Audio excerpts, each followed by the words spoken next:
Aren't scarletite and orichalcum the same thing?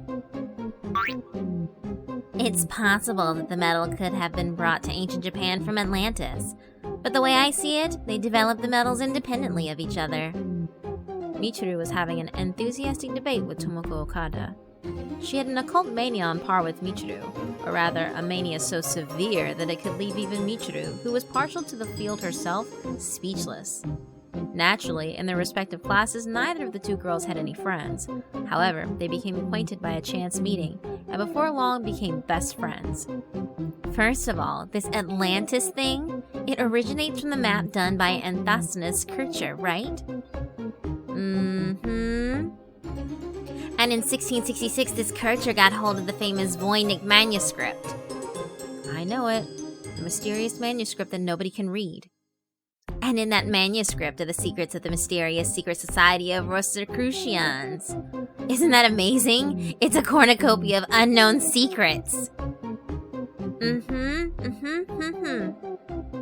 And that's where the legend of King Solomon comes into play. It implies that people during this time couldn't comprehend the inventions of an ancient super civilization, and they saw them as nothing more than demonic arts. Most of the grimoires are more than just fairy tales. They suggest that a time in which interaction with different dimensions was possible actually existed. Definitely. Dream science, pseudoscience, sci-fi, occult, fantasy, UFOs, Nessie, skyfish, basically anything that was mysterious and caught their interest. Michiru is an expert in ghosts, demons, magic, and anything related to the occult. Tomoko, on the other hand, is an expert in science fiction and fantasy. These two respected each other's knowledge and were driven to discuss the topics more and more. What would be an incomprehensible topic for most people would prove to be material for great debate between the two of them. They sit with their notebooks wide open and endlessly discuss the occult while doodling on and on for hours. These notes on the occult have filled many volumes of notebooks already. Michiru always brought those notebooks blackened with countless writings or drawings when the two of them played. Even if opened by someone else, the contents would be incomprehensible to any but the two of them. But it was proof that the two of them had fun times together. Tomoko! It's getting late! Let Michiru-chan go home! The clock said it was almost 7 p.m. Looking through the slit in the curtain, it had gotten dark without them noticing it. Jeez. When they sat down and started talking, it had been early noon. For Michiru, the time that she spent chatting with Tomoko was beyond fun, and altogether too short. Bye! See you next time! See you, Tomoko-chan. Can you come and play tomorrow? Sorry, I'm going to play at the Family Hot Spring Resort tomorrow. It's gonna be fun. Okay, I'll draw the 72 demons for you then, and show it to you at school. Yes, please. Michiru-chan is so skilled at drawing, I can't wait to see it. Alright, see you at school. She never imagined that this would be the last time she would get to say goodbye to her.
2 days later, at school she heard from a teacher that Tomoko-chan had suddenly passed away. At the hot spring resort she went to with her family, she apparently slipped near the edge of the pool, hit her head on the edge, and fell in. She lost consciousness and just never woke up again. This Sunday, I lost my one and only friend. I knew too well that I wasn't an average child. I couldn't make friends and made no effort to even try. It was a little lonely, but I'd long since given up hope on finding someone who could understand my eccentricities. And then I met Tomoko-chan. She didn't doubt my ability to see spirits and never thought I was being dumb. She'd seriously listened to my occult stories. I loved the times the two of us would meet and doodle diagrams and illustrations in our notebooks. I wanted to do that today too. Take up the whole Sunday having fun and writing down tons of notes. But the girl I used to draw and read with was no longer in this world.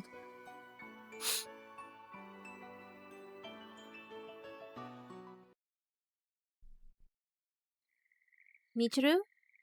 Michiru! Come down for dinner! Is she still sleeping? She seems shocked from her friend's death.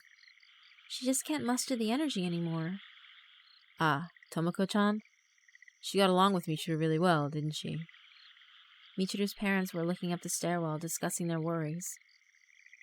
Since that day, Michiru had barely left her bed. She had lost her will to do anything and was constantly lying down like a corpse. Occasionally she'd come to, but then she'd remember that her best friend had forever gone, and tears would creep down her face. When she wanted to remember the times they had spent together, she would open the notebooks they wrote in, and tears would well up again. Various jottings and writings were crammed into the pages. It was messy and unintelligible to any but the two of them, but Michiru understood it, not just what was written. She remembered how they were laughing, what they were talking about, and how she felt when they were written. Those memories felt like they were coming out of the very pages of the notebooks themselves. Before long, the area around Michiru's bed was covered with these notebook pages. But the hole in her heart remained. Her parents, out of sympathy, let her rest for 3 days under the pretense of a cold. But her homeroom teacher was concerned. She had to return to school.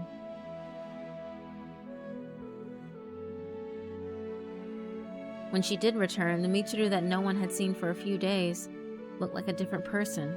She was gloomier, constantly in low spirits, changed. Afraid of causing further damage by talking to her, everyone in her class avoided her like she had the plague. However, looking back on it, it wasn't much different from the way her classmates treated her before. Before long, her classmates quickly forgot about the tragedy of her loss and left her alone to return to their ordinary lives.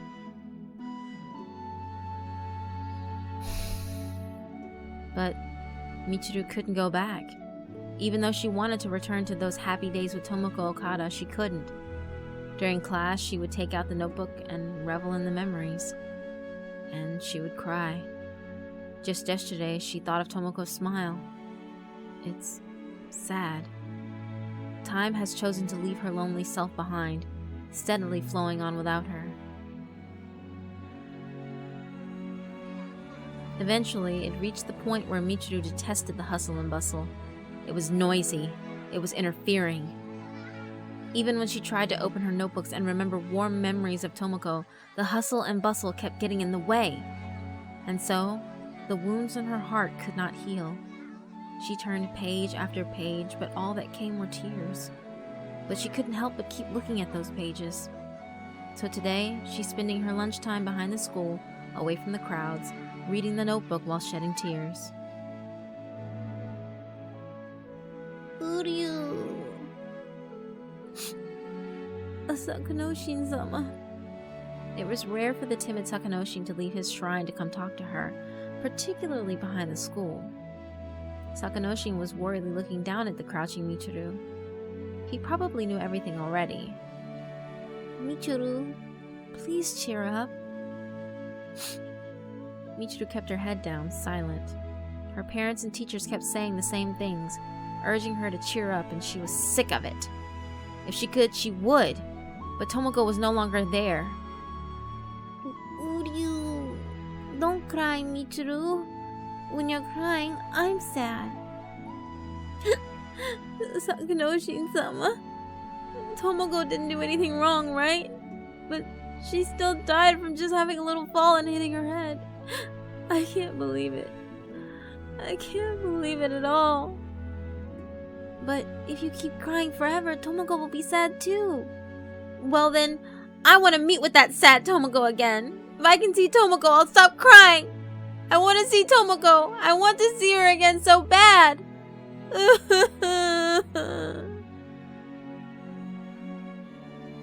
Michiru. Tomoko. I'm lonely and sad and bored. Tomoko was a friend that she could chat for hours upon hours with, having fun the whole time. Never again would she meet a friend who accepted her eccentricities as she had done. The two of them would scribble pictures as they talked, so when she read through their notebooks like this, she could relive her fun days with Tomoko through the drawings on those pages. But reliving them was painful. The happier the memories of those days were, the sadder and sadder it made the now lonely Michiru. Tears fell on the pages of the notebook. Michiru hurriedly wiped them away. Sakunoshin didn't know what to say to her anymore. Then, Michiru stood abruptly and grabbed Sakunoshin's shoulders. Uryu?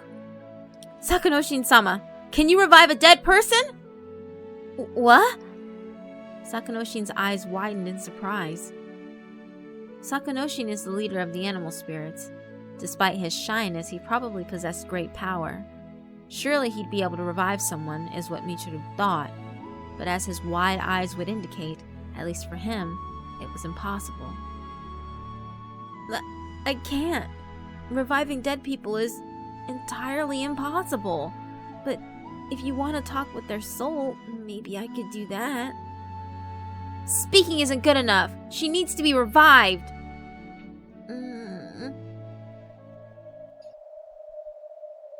An expert in the occult like Michiru should know this all too well. Revival of the dead is a powerful art that requires enormous amounts of energy. And even then, the ritual must be performed very soon after the person has died. What am I moping around about? Aren't I an occult specialist? I'll find a way to revive her myself. Resurrection of the deceased. That was an art that humanity has sought ever since ancient times. For a normal human being, it was an impossibility. But not for me. I'm not just familiar with the occult. I have the special ability to see, feel, and speak to the world of spirits. I can do it. Definitely. I can revive Tomoko-chan. Sakunoshin-sama, I've already made up my mind. I'm going to resurrect Tomoko-chan. Her body may have already been cremated, but if I can draw her into this world via ectoplasm, it may be possible to bind her soul to an object and keep her here in the transient world. You mustn't, Michiru. Revival of the dead is far too dangerous an art. Should you perform the ritual to use the art, you will lose something very precious to you in the process. And both you and Tomoko will be unhappy. I'm not asking you for permission, Sakunoshin-sama. I've already made up my mind. With a determined look on her face, Michiru stood. Her eyes were bloodshot red, but her tears had stopped. She turned her back to Sakunoshin and walked away, quickly. Sakunoshin worriedly watched her back as she left. Michiru. I think I understand her feelings of wanting to resurrect a lost friend. Marie had shown up unnoticed. Being Mezo-Mezo-san, a yokai of tears and sobbing, there's no way Marie would have missed the sorrowful cries of Michiru. When I died, I came back as a yokai. But is reviving humans really that difficult? It's dangerous, really dangerous. But for many ages, humans have wanted this power. Many great yokai use that as a chance to hunt, giving the power in exchange for something precious. Revival magic. The compensation for such a miracle wouldn't be any small thing, of course. But people have continued to seek it since ancient times, and they're more than willing to exchange anything in order to gain it. Such blind people are far too delicious a prey to yokai. Of course, powerful yokai that can resurrect the dead usually cannot communicate with normal human beings. Their channels were too different. However, there are some humans who can tap into those channels and get closer to the world of non-humans than normal people. Occasionally, these people would call themselves spiritual mediums and perform rituals to speak to the dead. But they know the dangers of revival, and so would never dare to step into that area. They knew to never go any further than speaking with spirits.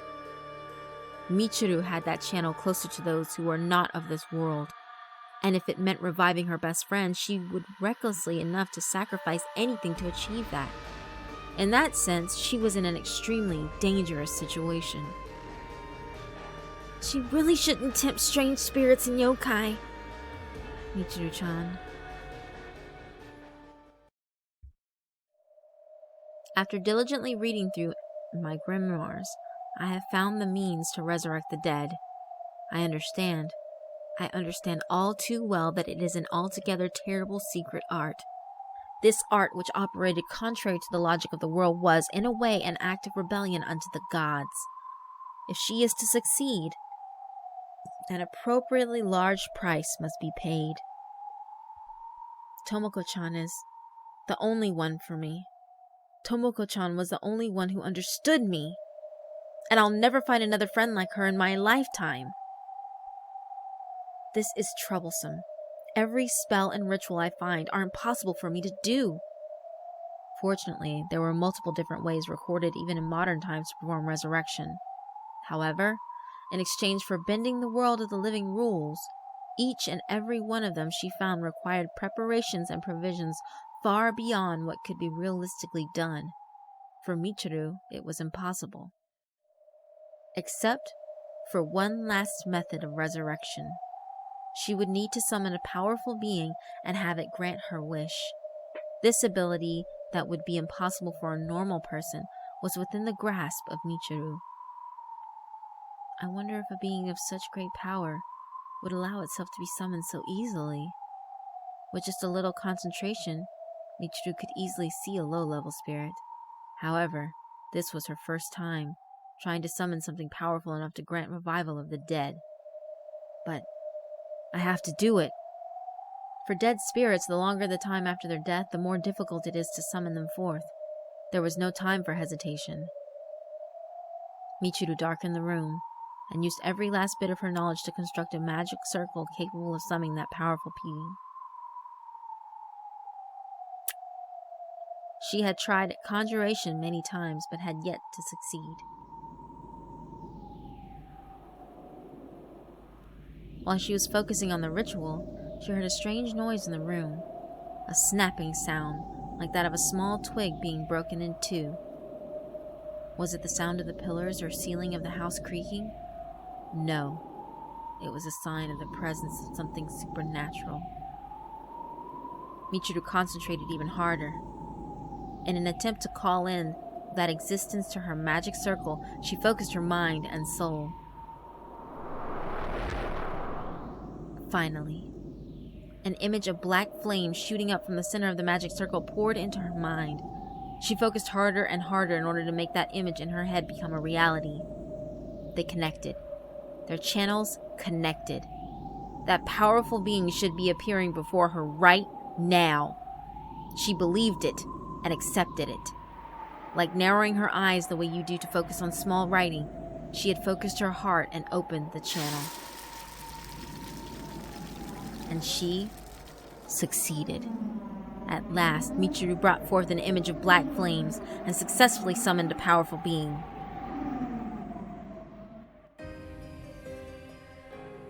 How admirably you have summoned us. We are the great demon. Even though the non-human being gave its name, I could not comprehend it. But this was not because it wasn't a word of the languages of man.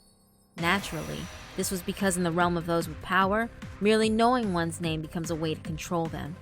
It's obvious then that those without the power to control one of them would be unable to comprehend their name. Are you the one that called us? Tell us your name, if you will. And consequently, revealing my name to this powerful being would not only be equivalent to surrendering, but would also mean resignation to servitude. If I'm not careful, just by revealing my name, I could be forfeiting my soul. Why don't you tell us your name? We won't grant wishes to people who won't give us a name. If you wish not to say your name, that is fine. We will just return to our own world. There was no room for bartering. Even with the little spiritual power she had, Michiru could tell that this large demon was harboring considerable strength. Demons would sometimes vomit vile lies, but the only thing you can know for sure is that they would never lie when it comes to contracts. Before I say my name, tell me, do you really have the power to revive the dead? Oh? Revival magic is the wish you have for us? Just calling forth a soul isn't good enough. I want you to properly revive and breathe life into it. Can you do that? Is the body still here? The remains have already been cremated. I can grab hold of their soul, but to trap it in, you will need a humanoid object that you're close to. Just that is enough. As long as we can chat again, that's enough. Yes, we will resurrect the spirit you want and put it into an object to hold the soul. So whenever you want, you can converse with it. If that is your wish, I will grant it. So something like this stuffed toy? She showed her favorite stuffed toy in the room. Yes, that's good enough a vessel to harbor the spirit. By placing Tomoko-chan's soul into this stuffed animal, she'll be allowed to live again. Tomoko-chan will only speak with me. She won't be able to move of her own will, but she'll always be with me from now on. If you form a contract with us, we will teach you the secret art to making that a reality. You can't just do it now. You must be the one to revive her. If the revival is not done by your hand, it will all be for naught. Of course, really, she would be happiest if the wish-granting process was just like Aladdin's magic lamp. Make a wish and pop, suddenly there it is. But she knew that the granting of her wish would be nowhere near as easy as that. Is there a price for this contract? Yes. That's because you will be the one to perform the resurrection, not us. You will only be paying for the instruction, and thus it will be especially cheap. This was unexpectedly generous. You're too quick to feel relieved. The price of the resurrection itself will be quite costly. A ritual like this is by no means cheap. The price for our contract is but one thing. Give me your greetings. My greetings? Good morning, good day, good night. People exchange many different greetings when they meet. Give me them. If you want to make a contract with me, you can't ever use a greeting again in your lifetime. It seemed so simple, yet felt like a heavy price. But when she thought about it farther, it was a small price to pay. It wasn't like she had anyone to greet besides Tomoko-chan anyway. In that case, when Tomoko-chan is revived, I won't be able to greet her either. That is true. That is too unkind of us. So we will do you a special favor. We will make Tomoko the exception to this rule. It really was a generous offer, but the offerer was a great demon. She must not neglect to show respect to something as powerful as he was. If I sacrifice my greetings, will you really teach me the way to revive her? And is the ritual something I can realistically perform? If it required things like a unicorn horn or mandrake root or anything else that would be impossible for her to require, that's it. She would stop entering the contract right now. We are not so unkind as to deceive you like that. The secret art we will show you is indeed realistically possible for you who have summoned us. If it was not, we would not enter a contract with you. The union has been very particular about following that rule recently. He may be a somewhat decent person. However, beware. While the art I will teach you is certainly possible to perform, it's still a violation of the laws of the world of the living. You must have a great deal of resolve. I will have that resolve. Tomoko was the only reason she had fun in this world. Now that Tomoko is no longer here, there is nothing in the world she was afraid of losing anymore. Well then, let us confirm the contract one last time. If you enter a contract with us, we will teach you the secret to resurrection. The price of the contract is all the greetings for a lifetime. You will be bound by this contract for all time until you die. If you violate the contract, the resurrection will be undone. Is that okay? Yes. As for the art, we will teach you once the contract is formed. We guarantee that it is possible for you to complete, but it will not be simple. You can choose to give up on trying to complete it. In that case, we will make it so that the contract never existed. However, you will never again be able to resurrect your friend Tomoko, not even if you ask a demon other than us. We will send a notice out to all the demons in the Union notifying them of the ban on Tomoko's revival. It seems that asking more than one demon to grant the same wish isn't allowed. She more or less understood. In fortune telling, there is a rule that you must not give a fortune for the same thing twice. It was similar to that. In other words, I have only one chance to revive Tomoko. That's pretty lucky. No matter how difficult the ritual is, it has a far better chance of granting my wish than normally possible. Even if she had just one slim chance to make her wish a reality, that in itself is a miracle. Michiru understood that and decided to make a pact with the demon. If you're prepared to make a contract with us, then say your name. Tell it to us. My name is Michiru Sakurada. The contract was established.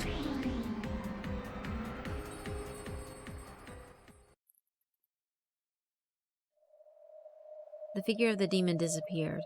Apparently, the revival ritual depends both on the reviver and the target's soul to be revived. So he will investigate that and come back tomorrow night to teach me the ritual. But the contract had already begun. In accordance with the contract, I will never greet anyone again in my lifetime.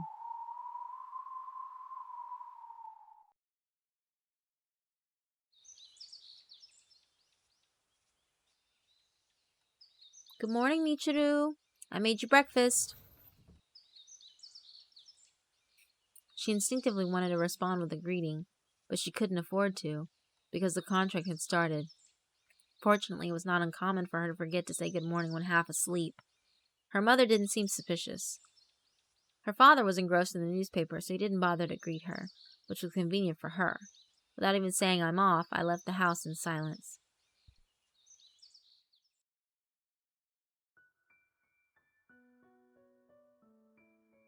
I'm expected to perform many different greetings through the day, during the morning homeroom, at the beginning and end of every class, and when I'm going home.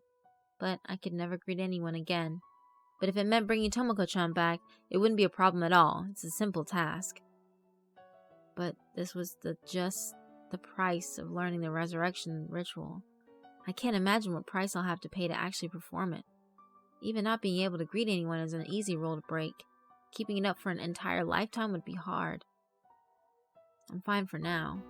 But what does not being able to greet anyone again in a lifetime really mean? Even when being moved up a year to a new class, I won't ever be able to greet my new classmates. What kind of person are you if you never greet anyone? It goes without saying that even if I am greeted, I can't return the greeting. From now on, I can't greet anyone. When I think about it, a greeting basically marks the beginning of any relationship. By removing that ability, I will never again be able to hold a substantial relationship. In other words, never greeting anyone in your lifetime means never making any friends. It's the same as giving up all the friends you've made or would make in an entire lifetime. Thinking of it that way, it seems a terrible price. However, if I consider it further, this is also the cheapest price I could ever pay. In the beginning, before I met Tomoko-chan, I had not one friend. And now I have none again. So then I have no problem with being unable to give greetings. I'm only allowed to greet Tomoko-chan. Yes, I have no problems with this. I've survived being a quiet person for this long, and I don't have any friends right now either. Besides, I've already spent an entire day at school without being inconvenienced by this at all. In my lifetime, I don't need any other friends, as long as Tomoko-chan comes back to me.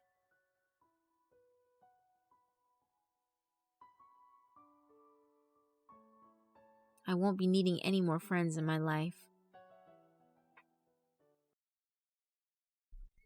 That night, the demon appeared from the magic circle again. It looks like you've upheld our contract. I'm impressed. Well, then uphold your end of the bargain. Yes, we know, Michiru Sakurada. We have looked into how to revive the soul of your friend Tomoko Okada. Thank you. What type of spell could it be? It was guaranteed to be feasible, but by no means did I expect to be easy. But I have to do it. There's no one else for me besides Tomoko-chan, and there never will be. Anyone for me but her. In order for the spell to work, you will need to perform a ritual in a place with a large amount of spiritual energy. As far as we can see, the school you attend is the best location for this.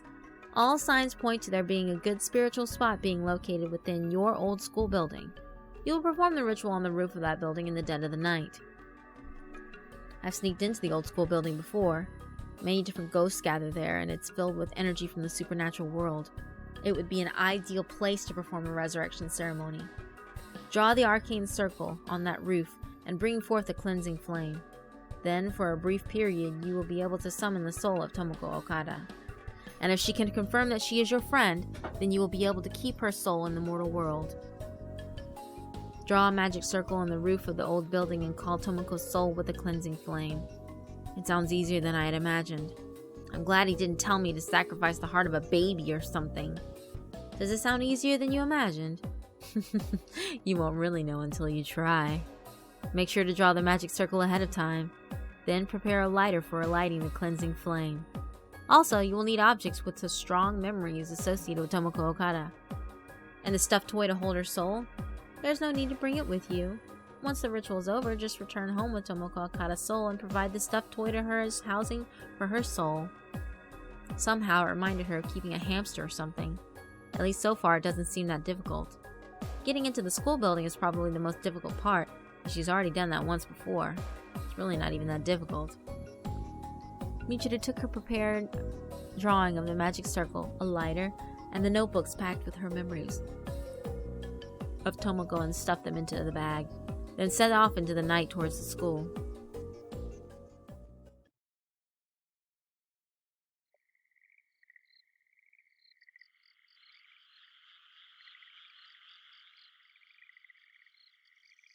The sounds of the insects felt much more subdued tonight.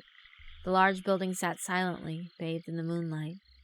The window she used to get in before still had its glass broken, and so she climbed inside. If she were a normal student, she would never enter that eerie old school building alone at this hour. Wait for me, Tomoko-chan. I'll definitely bring you back. Even now, thinking about her days with Tomoko made tears well up in her eyes. She clutched the notebook to her chest, fought back the tears, and pressed on towards the roof.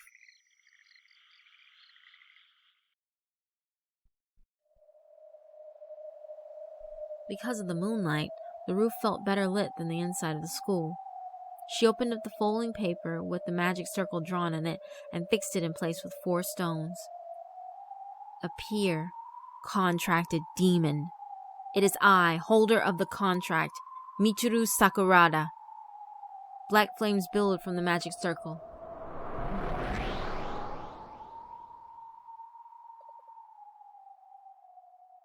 Yes, you have done good work. Yes, this really is an old building. The spirit energy has gathered here very well. It's an appropriate place to perform your ritual. Next is the cleansing flame. Do I burn this magic circle? Wait. If you burn that, we shall disappear. You must not burn that. The lighter was meant to be used to ignite something, and if she wasn't burning the paper with the magic circle on it, then Michiru only had one more inflammable thing on her. No way. You must burn that which holds your memories with her. The notebook containing the deepest ties of Michiru Sakurada and Tomoko Okada. Only by burning that will the gate to the spirit world open. Burn this? Dumbfounded, she let the stack of notebooks drop to the ground with a thud. The wind blew and turned over the pages. Inside were the many fun drawings she did with Tomoko. They were memories of happy days spent with her. Burning these meant severing the last link she had to Tomoko. I must burn these?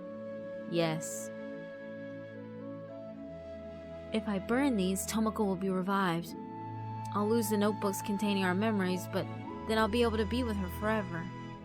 I will burn them. Hesitation is not an option. As long as she really gets revived.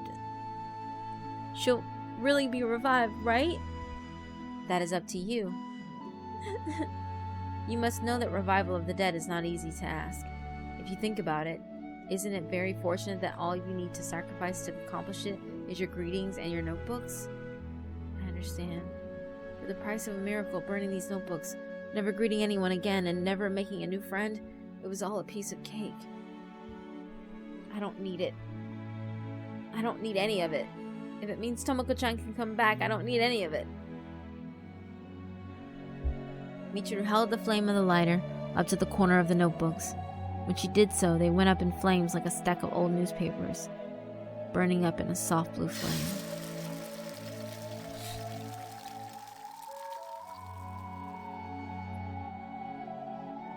Her memories of fun days with Tomoko were condensed into fire, and one by one each page that was as valuable as a diamond to her turned to ash and was blown away by the wind. As they burned, little butterflies of flame danced up around the fire and disappeared. Tears streamed down Michiru's face, illuminated by the light of the fire.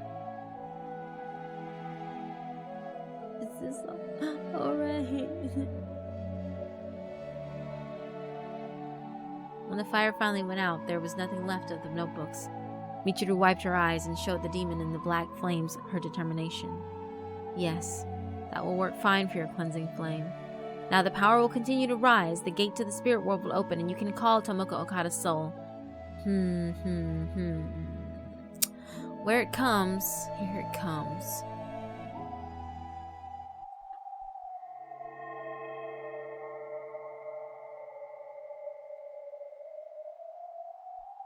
Apart from the black flames, a new white light started to appear.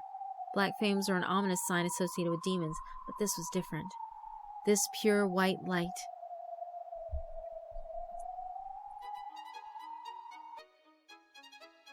Who is calling me? I'm sure that was what I just heard coming from the light. I think it's Tomoko-chan's voice. It sounded almost like a voice coming from a radio with bad tuning. She's coming, Michiru Sakurada. Speak with her and bring her back to this world. Okay. Tomoko-chan. Tomoko-chan? Can you hear me? That voice. Michiru? Michiru-chan? Were you the one who woke me up? Yes, that's right, Tomoko-chan. It's me, Michiru. Once Tomoko's spirit recognized Michiru, that white radiance gradually began to grow larger, and began to form into a human shape, until finally it resembled how she looked before she had died. Tomoko-chan!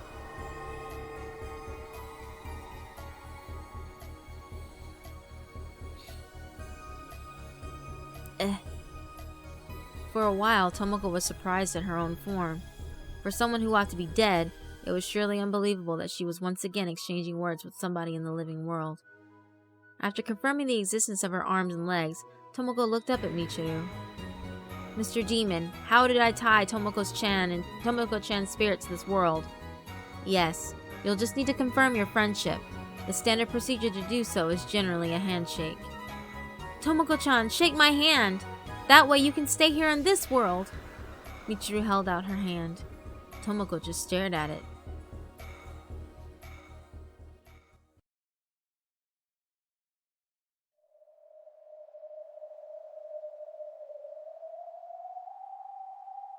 What's wrong? Tomoko Okada, why do you not take your friend's hand? Even the demon seemed a little surprised. Tomoko-chan? Without making any attempt to shake Michiru's hand, Tomoko just continued to stare. What is going on? Wasn't I dead? Yes, that's why I performed a revival rite. That way your soul could come back to the mortal world. Huh? You were always quite the occultist. To think you'd actually revive me. All that's left now is shaking hands with me, so please take my hand. Did they have my funeral already? Yes, I went to it and burnt incense for you. Well, where's my body? It was probably cremated. So, I don't have a body then. Yes, but don't worry, I'll place your soul into something else. Remember that stuffed animal I had? Remember? I showed it to you before, right? I see. So that stuffed animal will be my new body? Will I be able to walk around? No, but... Well, what can it do? You can talk with me. That's all. But... No, I don't want that. Tomoko spoke nonchalantly. Michiru was stunned, but Tomoko continued. If I'm revived, all I'll be able to do is talk to you. That's too restricted and boring. But that's the only way you'll be able to come back to life. I don't really want to come back to life. Being dead isn't that bad. I mean, it really hurt when I was dying, but once I died, I just slept in peace. Besides, I was a good girl, so I got to go to heaven. She spoke emotionlessly. Michiru couldn't help but be puzzled. But then, Tomoko-chan... I'm happy that I can talk to you again, but I don't remember asking you to bring me back to life. Maybe if I was brought back with my completely healthy body, but being trapped in that old stuffed animal, unable to do anything but talk to you? What a joke.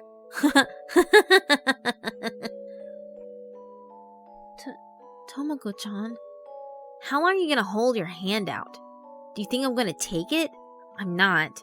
Why would I shake hands with a gloomy girl like you just so I can be trapped in a stuffed animal for all eternity? Sorry about that. I apologize. If you don't like my stuffed animal, I'll go find you something else to... I don't want anything other than my own body. Besides, it's not like there's any good reason for me to come back to life. I hate studying. I hate school. I hate you most of all. And that, Michiru was gobsmacked, lost for words. You're lying.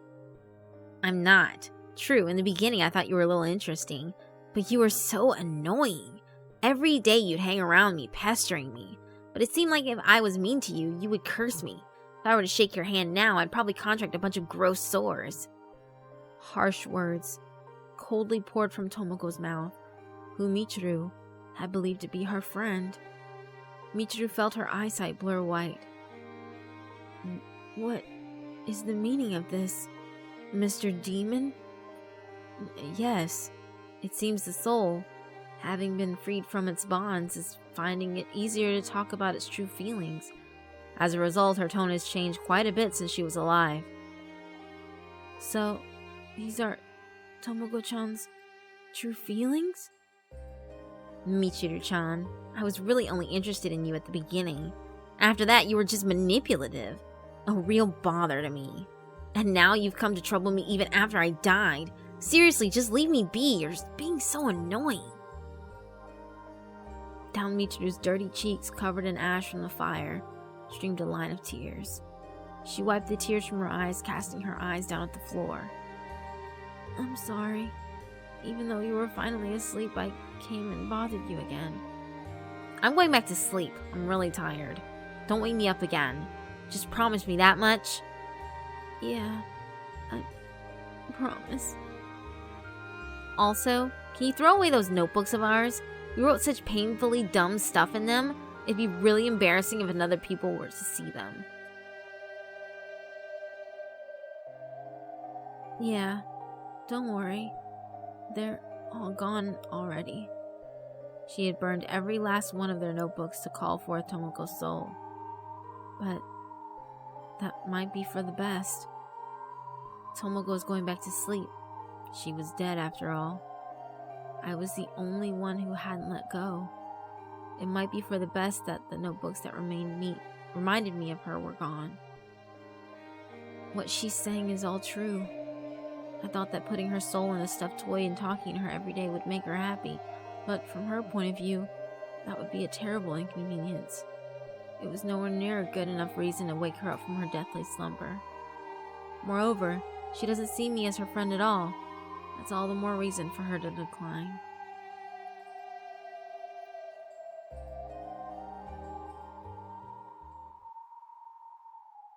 Michiru lowered her still outstretched hand. I'm sorry, Tomoko-chan. You finally got to sleep and I came and woke you. I'm sorry too. I'm a little grumpy after just waking up, so I feel like I said some things I shouldn't have. Anyway, hurry up and forget about me and go make a real friend. Yeah, I'll do that. I'm really, really sorry. The demon in the black fire, upon witnessing the scene, looked sorry for her. Even as a demon, he knew how important the notebooks she had burned were to her. But Michiru was the only one who saw beauty in those memories. Tomoko didn't care for them at all. Michiru Sakurada, as much as we feel sorry for you, the magic has been a failure. Shall we stop here? Yes. The contract is henceforth nullified. From tomorrow on, you'll be able to use your greetings normally. So, try to use them to make some new friends. Okay. Now then, you should go home. We must close the gate to the spirit world now, and send Tomoko Okada's soul back where it came from. We feel bad for you, but you showed a great amount of conviction in burning those memory-filled notebooks to see your friend again. We will not forget that. What's done is done. She was the only one who saw any value in those notebooks. For Tomoko-chan, they were just an embarrassment. Now they're gone, burnt up and blown away in the wind. This is for the best. Let's go home and have a good long cry in the bath and in bed. This is divine punishment. Punishment for thinking I could go easily break the rules of this world and wake the dead. Goodbye, Tomoko-chan. Yeah. Goodbye, Michiru-chan. Michiru wearily left the rooftop. And she ran down the stairs. She ran so fast she was almost jumping down them, running as if intent on leaving the Michiru of yesterday behind. As she exited the old school building, a cool wind blew and chilled her tear-stained cheeks. Having just ran down the stairs from the roof, her heart was beating wildly. As she stood there breathing heavily, eyes downcast, someone gently patted her on the back. Uryu! Michiru-chan. Sakanoshin-sama. And Marie-san too. It seemed that the two of them knew the whole story of what had just transpired on the rooftop. Without saying anything else, they just quietly watched her. Tomoko-chan was my best friend. Nothing will change that. Nothing. Ever. Yes, we know. But she's dead now. If I keep holding on, every little trace of those who've died, they won't be able to rest. I have to let them sleep peacefully. As her friend, I have to quietly watch over her while she sleeps. Uryu, you're a good person, Michiru. You did your best. No one is to blame here. You were thinking of your friend until the very, very end, Michiru-chan. You have to strive on, for Tomoko's sake. You have to play, laugh, and make friends, enough for the two of you. There was no spell or contract anymore. She could greet people like normal starting tomorrow. But just because she could greet people doesn't mean that there's anyone she'd want to greet. She'd given her greetings up once already when she tried to revive Tomoko. In order to forget her, it might be best if she started greeting more people from tomorrow on. Tomoko did say some mean things to her, but the fun times they had shared would never fade away. They had been torn apart so suddenly, their last words to each other being bye, see you at school. But now that they've met again, she had a chance to give a proper goodbye. That was good enough. Goodbye. Since we got to exchange those final words, tonight was a good night. As she said this, Michiru looked up at the moon with her bloodshot eyes. I won't forget you, Tomoko-chan, but I won't dwell on only you. I am Michiru Sakurada, and starting tomorrow, I'm going to live a new life. Michiru. Humans aren't weak. They can overcome many meetings, partings, and even mournings, and live on all the stronger. That's a lot to expect from a girl as young as Michiru. But as long as she lives on, there is no sorrow she can't recover from. As long as she just lives on. Marie has once again witnessed the strength of those known as humans.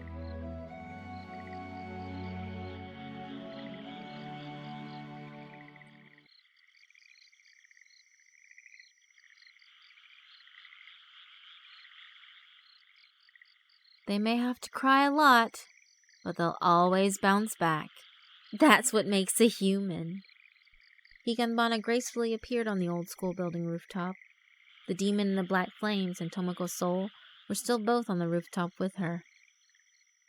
We offered to give you a chance to return to life by inhabiting a container for your soul, and yet you refused us? What an ungracious girl. Huh? You're joking, right? Who on earth would make a contract with a demon?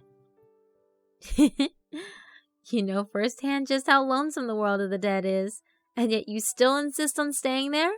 That's rather impressive. Normally, any soul would jump at the chance to remain in the mortal world, no matter what body they were granted. I am Tomoko Okada, and despite how I may look, I would never be so rotten as to let my one true friend be taken advantage of just to bring me back from the grave. Tomoko cleared her throat and stuck out her chest. On seeing this, Higanbana giggled. Which means, this is your loss, isn't it? Yes, we were the ones who lost. We wanted to devour the greetings of that young girl so much too. It really is a shame. You know, even though I'm dead, I'm still that girl's best friend. I'm not at all about to let myself cause her trouble even after I'm dead. It was painful for Tomoko. It was painful for her to see the notebooks that held memories of their fun times, now becoming a source of such great pain for Michiru. That's why she had them burned. It's more than enough for memories to just live in the heart. If memories that are written down just keep bringing you pain, it's best if they didn't exist at all. Furthermore, Michiru had vowed to never greet anyone again for all eternity in order to revive her. In other words, her best friend was going to live a life cursed to never get close to anyone else ever again. Michiru. She seems like the gloomy type, but when she smiles, she's really cute and a fun kid. If she'd just open her heart more, she could make so many friends. If you think that I'd let her throw away the rest of her life just so she could talk to me, you've got to be kidding me. I want Michiru to keep on smiling forever. I want her to be happy. And yet, I went and slipped into the pool and caused her this much grief. I can't stand to just die and leave things like that. That's why I said what I did, so that I could push Michiru-chan away from me, so she could have a change of heart and live in a brand new life from now on. Humans are strong. As long as they keep on living, they can overcome the death of a friend. If you wish, shall I introduce you to the headmaster? No, I don't think so. It would be far too sad to be completely forgotten by Michiru-chan. Besides, I believe in her strength. I believe that Michiru-chan understands what I did. It would be nice if she understood your true intentions, but she was sobbing really hard, so our guess would be she didn't. Men are so tactless. It's okay, Tomoko. I'm sure she understood. Of course she did. We're best friends. Tomoko looked out over the rooftop railing. She saw Michiru walking home across the darkened schoolyard. Goodbye, Michiru. We'll always be the absolute best of friends. But tomorrow, forget all about that and make friends with people better than me. Enjoy your time with them. I know from experience what it's like to be dead. And those of us who are dead are much happier seeing the ones we loved in life, laughing and smiling, instead of shedding tears of memories past. Tomoko's voice wasn't loud enough to reach Michiru now, but Michiru still stopped at the school gate and turned to look at that roof. Michiru-chan. Goodbye, Tomoko-chan. We'll always be friends. I'm not gonna cry over you anymore.